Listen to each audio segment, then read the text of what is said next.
Mirëmbrëma të gjithëve, mirë se vini në këtë edicion qendror lajmesh të nderuar teleshikues. Presidente e kryeministra nga 100 shtete të botës u mblodhën në mënyrë elektronike në Samitin për Demokraci të organizuar nga presidenti amerikan Joe Biden.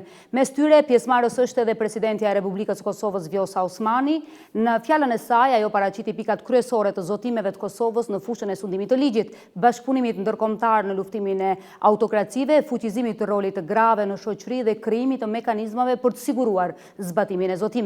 Ndjekim në vazhdim të plot adresimin e presidentes Osmani.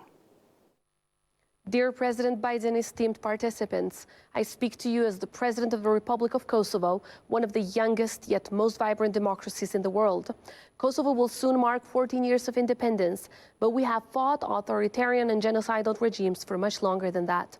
Democracy is in the fabric of our society. It is deeply entrenched in our historic struggle for freedom and human rights. And as envisioned by our founding father, President Rugova, our republic stands strongly on three pillars: freedom, independence, and democracy. Kosovo today continues to thrive through free and fair elections with peaceful transitions of power, unfettered media freedoms, and the highest standards of human rights enshrined in our constitution. But democracy is never a finished or finite project. So today, I set out Kosovo's commitments for strengthening and nurturing our democracy to ensure it stands the test of time. We will, one, strengthen the rule of law through the full implementation of the strategy on rule of law and a vetting process that will instill integrity, impartiality, and professionalism at the heart of our justice system. We commit to enacting and implementing advanced legislation to seize illicit wealth, impose a travel ban on foreign individuals involved in serious human rights abuses, clamp down on foreign governments' funding for political parties, and ban public institutions from using untrusted surveillance vendors.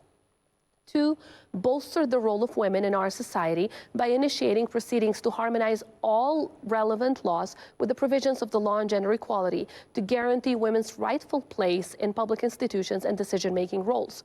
We will also adopt a bold national strategy against gender-based violence to implement the Istanbul Convention, to halt this epidemic through prevention and protection, and increase minimum sentences to reflect the severity of the gender-based crimes. And three, I will establish a Presidential Council on Democracy and Human Rights that will bring together public institutions and civil society to drive and monitor the implementation of our commitments. This council shows our long-term commitment to improving our democracy. We must not take democracy for granted, and we must relentlessly protect it. Whether a big or a small country, we can all make a difference, especially if we join forces. We are therefore pledging to work with you all to deliver on our objectives, share best practices, counter Russian interference and propaganda, and promote peace around the world. In this spirit, I will host a global summit for women in peace and security in 2022 that will bring together leaders from around the world.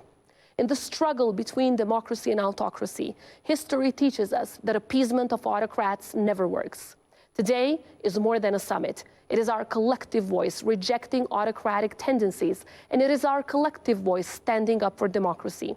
I want to thank President Biden for his leadership in this endeavor. From the most pro-American nation on earth, thank you all and goodbye.